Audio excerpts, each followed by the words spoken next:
Hello दोस्तों, sex education में आप सभी का हार्दिक स्वागत है।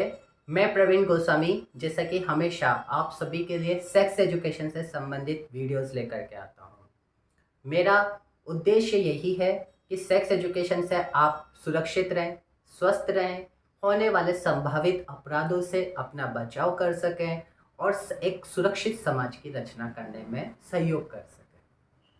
आज का टॉपिक है ब्रेस्ट कैंसर से संबंधित। जैसे कि दोस्तों हम सभी जानते हैं कि ज़िंदगी में कई बार कुछ ऐसे मोड़ आते हैं जो पूरी ज़िंदगी को बदल करके रख देते हैं। कैंसर जो कि सिर्फ एक बीमारी नहीं है, एक सफ़र है। अगर शॉर्ट में कहें तो इसमें हिम्मत है, दर्द है और जीत है। ये कहानी है जिन्होंने कैंसर का सामना किया, ट्रीटमेंट लिया और आज वो कैंसर की सर्वाइवर है। उन्होंने समय रहते हुए इसका इलाज लिया। तो चलिए उनसे उन्हीं के शब्दों के अंदर इस सफ़र की पूरी जानकारी लेते हैं और फिर ब्रेस्ट कैंसर के ऊपर चर्चा करेंगे। नमस्ते आंटी। नमस्ते। कैसे हैं आप? बिल्कुल ठीक। अच्छा महसूस कर रहे हैं? हाँ, पहले से काफ़ी बेहतर। काफ़ी बेहतर। आंटी, जैसा कि मुझे पता लगा कि आपको ब्रेस्ट कैंसर हुआ और उसके बाद आपकी सर्जरी हो गई है और अब आप रेस्ट कर रहे हैं।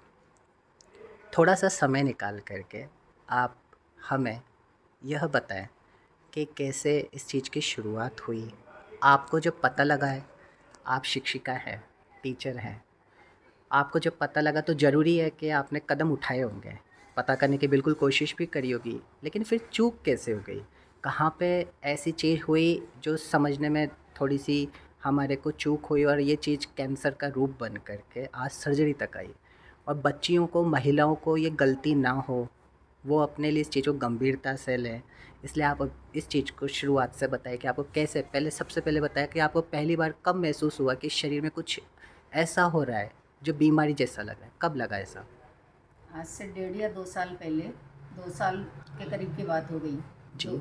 तब मुझे ये एहसास हुआ कि मुझे यहाँ से कुछ गठान जैसी महसूस हो रही है। फिर थोड़े दिनों के बाद मैंने लोगों से, जैसे बड़े बूढ़े रहते हैं, दो जी। लोगों से जब किसी से बात करती थी तो सब ऐसे कह देते थे कि ये तो मैद की गांठें हैं, होती रहती है और बिगड़ती रहती हैं। जी। फिर मैं नॉर्मल रही, कोई दर्द वगैरह कुछ नहीं होता था, नॉर्मल रही। फिर मैं थोड़े दिन बाद में मुझे हाँ, शादी आ गई बच्चे की। फिर ठीक है। शादी के अंदर भी मैंने उसको ये किया, और थोड़े दिन बाद में थोड़ा और बड़ा होने लगा। वो बड़ा होने लगा तो दर्द नहीं था, तो मैंने सोचा शायद ये ऐसे ही, मैंने भी ध्यान नहीं दिया।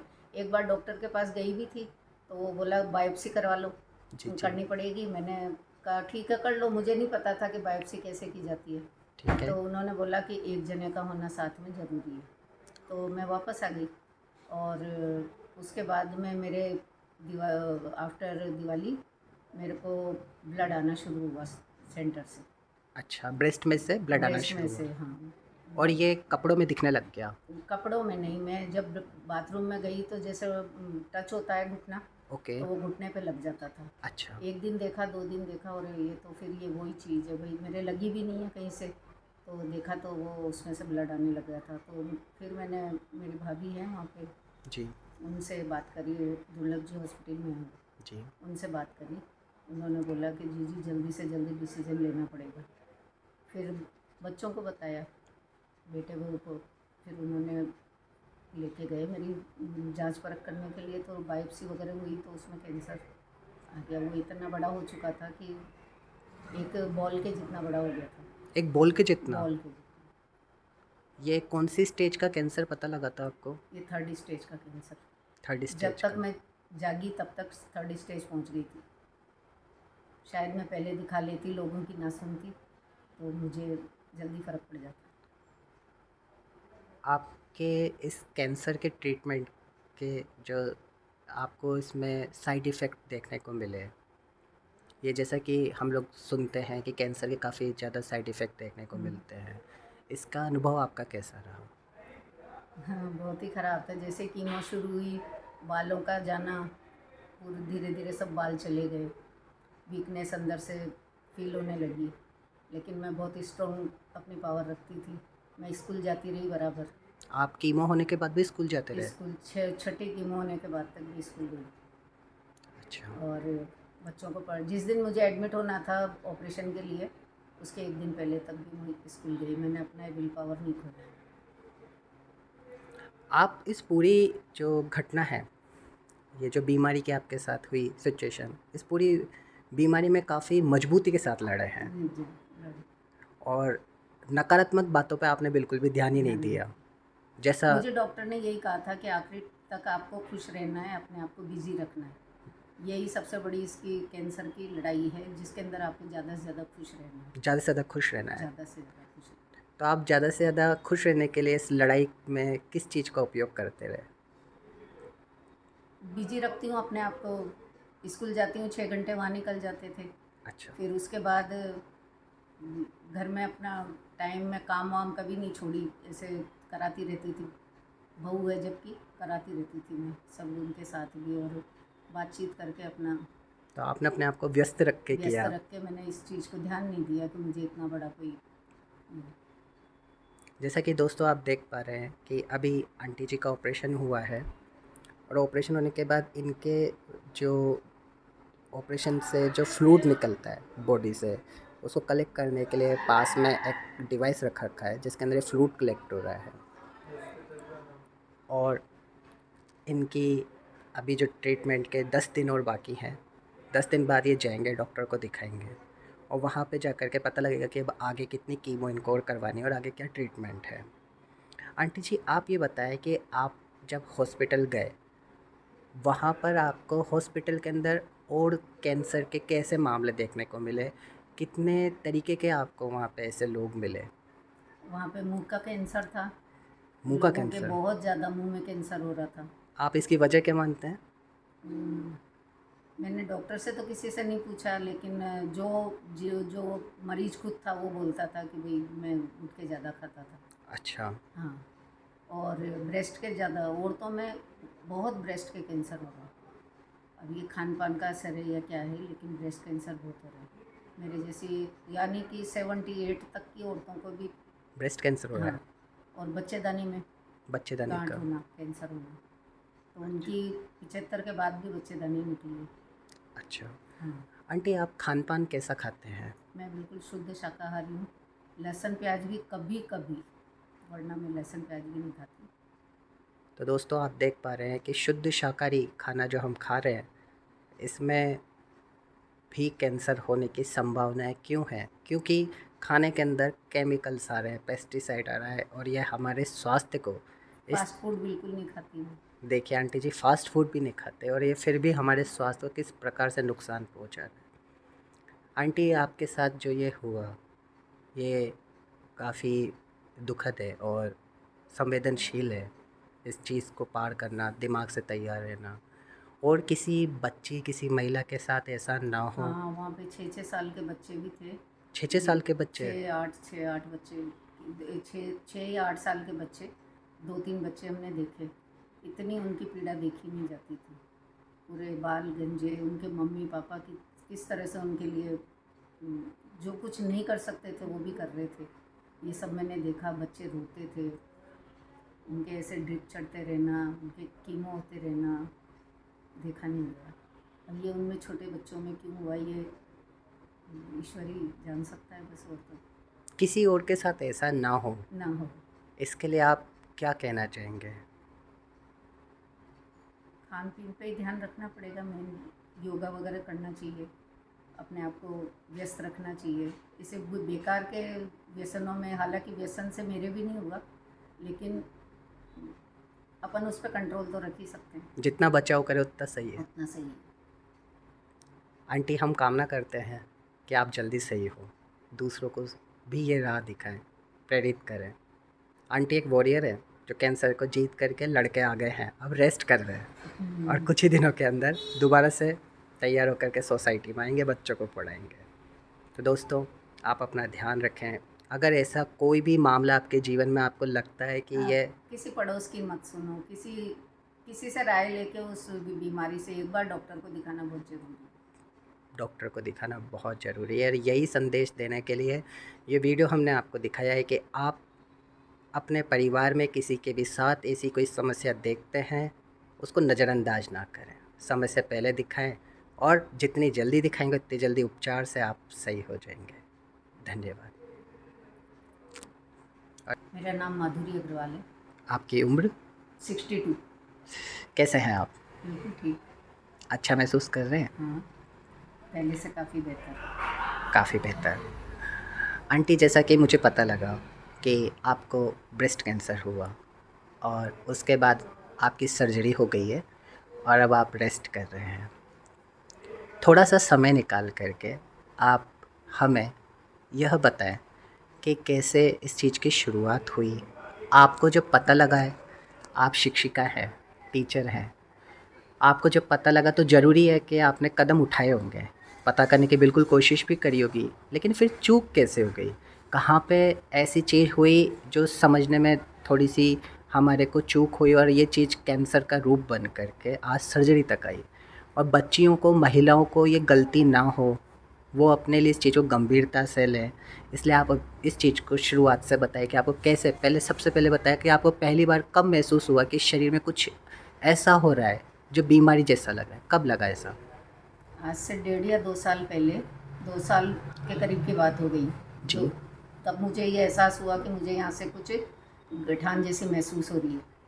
फिर थोड़े दिनों के बाद मैंने लोगों से, जैसे बड़े बूढ़े रहते हैं, दो जी। लोगों से जब किसी से बात करती थी तो सब ऐसे कह देते थे कि ये तो मैद की गांठें हैं, होती रहती है और बिगड़ती रहती हैं। जी। फिर मैं नॉर्मल रही, कोई दर्द वगैरह कुछ नहीं होता था, नॉर्मल रही। फिर मैं थोड़े दिन बाद में मुझे हाँ, शादी आ गई बच्चे की। फिर शादी के अंदर भी मैंने उसको ये किया, और थोड़े दिन बाद में थोड़ा और बड़ा होने लगा। वो बड़ा होने लगा तो दर्द नहीं था, तो मैंने सोचा शायद ये ऐसे ही, मैंने भी ध्यान नहीं दिया। एक बार डॉक्टर के पास गई भी थी तो वो बोला बायोप्सी करवा लो, जी। करनी पड़ेगी। मैंने कहा ठीक है कर लो, मुझे नहीं पता था कि बायोप्सी कैसे की जाती है। ठीक है। तो उन्होंने बोला कि एक जने का होना साथ में ज़रूरी है। तो मैं वापस आ गई और उसके बाद में मेरे आफ्टर दिवाली मेरे को ब्लड आना शुरू हुआ सेंटर से। अच्छा, ब्रेस्ट में से ब्लड आना ब्रेस्ट में शुरू से, हुआ हाँ। और ये कपड़ों में दिखने लग गया? कपड़ों में नहीं, मैं जब बाथरूम में गई तो जैसे टच होता है घुटना, ओके। तो वो घुटने पे लग जाता था। अच्छा। एक दिन देखा, 2 दिन देखा, और ये तो फिर ये वही चीज़ है भाई, मेरे लगी भी नहीं है कहीं से। तो देखा तो वो उसमें से ब्लड आने लग गया था। तो फिर मैंने, मेरी भाभी है वहाँ पे, जी। उनसे बात करी, दुर्लभ जी हॉस्पिटल में हैं, जी। उनसे बात करी। उन्होंने बोला कि जी जल्दी से जल्दी डिसीजन लेना पड़ेगा। फिर बच्चों को बताया, बेटे बहू को। फिर उन्होंने लेके गए मेरी जांच परख करने के लिए। तो बायोप्सी वगैरह हुई तो उसमें कैंसर आ गया। वो इतना बड़ा हो चुका था कि एक बॉल के जितना बड़ा हो गया था। एक बॉल के जितना? बॉल के जितना। ये कौन सी स्टेज का कैंसर पता लगा था आपको? ये 3rd स्टेज का कैंसर। थर्ड जब स्टेज तक का? मैं जागी तब तक 3rd स्टेज पहुंच गई थी। शायद मैं पहले दिखा लेती, लोगों की ना सुनती, तो मुझे जल्दी फ़र्क पड़ जाता। आपके इस कैंसर के ट्रीटमेंट के जो आपको इसमें साइड इफ़ेक्ट देखने को मिले, ये जैसा कि हम लोग सुनते हैं कि कैंसर के काफ़ी ज़्यादा साइड इफ़ेक्ट देखने को मिलते हैं, इसका अनुभव आपका कैसा रहा? हाँ, बहुत ही ख़राब था। जैसे कीमो शुरू हुई, बालों का जाना, पूरे धीरे धीरे सब बाल चले गए, वीकनेस अंदर से फील होने लगी। लेकिन मैं बहुत स्ट्रॉन्ग अपनी पावर रखती थी, मैं स्कूल जाती रही बराबर। आप कीमो होने के बाद भी स्कूल जाते रहे? स्कूल 6ठी कीमो होने के बाद तक भी स्कूल गई। अच्छा। और बच्चों को जिस दिन मुझे एडमिट होना था ऑपरेशन के लिए, उसके एक दिन पहले तक भी मैं स्कूल गई। मैंने अपना विल पावर नहीं खोया। आप इस पूरी जो घटना है, ये जो बीमारी की आपके साथ हुई सिचुएशन, इस पूरी बीमारी में काफ़ी मजबूती के साथ लड़े हैं जी। और नकारात्मक बातों पे आपने बिल्कुल भी ध्यान ही नहीं दिया। जैसा मुझे डॉक्टर ने यही कहा था कि आखिरी तक आपको खुश रहना है, अपने आप को बिजी रखना है। यही सबसे बड़ी इसकी कैंसर की लड़ाई है, जिसके अंदर आपको ज़्यादा से ज़्यादा खुश रहना है। ज़्यादा से ज़्यादा खुश रहना है। ज़्यादा से ज़्यादा खुश रहना है। तो आप ज़्यादा से ज़्यादा खुश रहने के लिए इस लड़ाई में किस चीज़ का उपयोग करते रहे? बिजी रखती हूँ अपने आप को, स्कूल जाती हूँ 6 घंटे वहाँ निकल जाते थे। अच्छा। फिर उसके बाद घर में अपना टाइम में काम वाम कभी नहीं छोड़ी, ऐसे कराती रहती थी। बहू है जबकि कराती रहती थी मैं सब उनके साथ भी, और बातचीत करके अपना तो आपने अपने आप को व्यस्त रख के व्यस्त किया। रख के मैंने इस चीज़ को ध्यान नहीं दिया कि मुझे इतना बड़ा कोई जैसा कि दोस्तों आप देख पा रहे हैं कि अभी आंटी जी का ऑपरेशन हुआ है। इनकी अभी जो ट्रीटमेंट के 10 दिन और बाकी हैं। 10 दिन बाद ये जाएंगे डॉक्टर को दिखाएंगे और वहाँ पे जा कर के पता लगेगा कि अब आगे कितनी कीमो इनको और करवानी है और आगे क्या ट्रीटमेंट है। आंटी जी आप ये बताएं कि आप जब हॉस्पिटल गए, वहाँ पर आपको हॉस्पिटल के अंदर और कैंसर के कैसे मामले देखने को मिले? कितने तरीके के आपको वहाँ पे ऐसे लोग मिले? वहाँ पे मुंह का कैंसर था। मुंह का लोगों के कैंसर। बहुत ज़्यादा मुंह में कैंसर हो रहा था। आप इसकी वजह क्या मानते हैं? हम्म, मैंने डॉक्टर से तो किसी से नहीं पूछा, लेकिन जो जो जो मरीज खुद था वो बोलता था कि भाई मैं उठ के ज़्यादा खाता था। अच्छा। हाँ, और ब्रेस्ट के ज़्यादा औरतों में बहुत ब्रेस्ट के कैंसर हो रहा है। अब ये खान पान का असर है या क्या है, लेकिन ब्रेस्ट कैंसर बहुत हो रहा है मेरे जैसी, यानी कि 78 तक की औरतों को भी। ब्रेस्ट कैंसर हो रहा हाँ, है? और बच्चेदानी में बच्चेदानी गांठ का? होना, कैंसर होना। तो अच्छा। उनकी 75 के बाद भी बच्चेदानी निकली है। अच्छा। हाँ, आंटी आप खान पान कैसा खाते हैं? मैं बिल्कुल शुद्ध शाकाहारी हूँ। लहसुन प्याज भी कभी कभी, वरना मैं लहसुन प्याज भी नहीं खाती। तो दोस्तों आप देख पा रहे हैं कि शुद्ध शाकाहारी खाना जो हम खा रहे हैं, इसमें भी कैंसर होने की संभावनाएं क्यों है? क्योंकि खाने के अंदर केमिकल्स आ रहे हैं, पेस्टिसाइड आ रहा है और यह हमारे स्वास्थ्य को इस। फास्ट फूड बिल्कुल नहीं खाती हूँ। देखिए आंटी जी फ़ास्ट फूड भी नहीं खाते और ये फिर भी हमारे स्वास्थ्य को किस प्रकार से नुकसान पहुंचा रहा है। आंटी आपके साथ जो ये हुआ, ये काफ़ी दुखद है और संवेदनशील है। इस चीज़ को पार करना, दिमाग से तैयार रहना, और किसी बच्ची किसी महिला के साथ ऐसा ना हो। हाँ, वहाँ पे 6-6 साल के बच्चे भी थे। 6-6 साल के बच्चे? 6-8 बच्चे, 6 या 8 साल के बच्चे, 2-3 बच्चे हमने देखे। इतनी उनकी पीड़ा देखी नहीं जाती थी।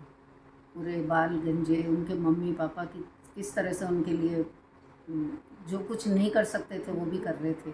ये सब मैंने देखा। बच्चे रोते थे, उनके ऐसे ड्रिप चढ़ते रहना, उनके कीमो होते रहना देखा नहीं गया। अब ये उनमें छोटे बच्चों में क्यों हुआ, ये ईश्वर ही जान सकता है बस, और तो किसी और के साथ ऐसा ना हो, ना हो। इसके लिए आप क्या कहना चाहेंगे? खान पीन पे ही ध्यान रखना पड़ेगा मेन। योगा वगैरह करना चाहिए, अपने आप को व्यस्त रखना चाहिए। इसे बेकार के व्यसनों में, हालांकि व्यसन से मेरे भी नहीं हुआ, लेकिन अपन उस पर कंट्रोल तो रख ही सकते हैं। जितना बचाव करें उतना सही है। उतना सही है। आंटी हम कामना करते हैं कि आप जल्दी सही हो, दूसरों को भी ये राह दिखाएं, प्रेरित करें। आंटी एक वॉरियर है जो कैंसर को जीत करके लड़के आ गए हैं, अब रेस्ट कर रहे हैं। जैसा कि आप सभी ने आंटी जी के संघर्ष की कहानी को देखा और इसके अंदर हमें सीखने के लिए कई सारी ज़रूरी जानकारी है, इसलिए मैंने आपको एक रियल वीडियो रिकॉर्ड करके पहले दिखाया, जिससे कि आप इसको समझ सकें कि एक कैंसर सर्वाइवर को क्या क्या चीज़ों का सामना करना पड़ता है। कई सारे टैबू हैं जिसमें खुल करके चर्चा नहीं की जाती है, इसलिए सेक्स एजुकेशन ज़रूरी है। अगर बात ब्रेस्ट की हो तो किससे बात की जाए? अगर घर में किसी बच्ची को ब्रेस्ट से संबंधित या किसी महिला को ब्रेस्ट से संबंधित कोई समस्या है तो किससे चर्चा करेंगे? हम अपने घर में किसी महिला को तलाश करेंगे, दीदी, भाभी, मम्मी, चाची, मौसी, ऐसे ही किसी रिश्तेदार को तलाश करते हैं उनसे बात रखने के लिए, उसका हम इंतज़ार करते हैं। समय निकलता जाता है, जब वो समय आता है तब हम बात कर पाते हैं, क्योंकि शरीर में बढ़ता चला जाता है। इसलिए अगर आप इंतज़ार करेंगे, समय गुजरता जाएगा और इधर स्थितियाँ बिगड़ती जाएंगी।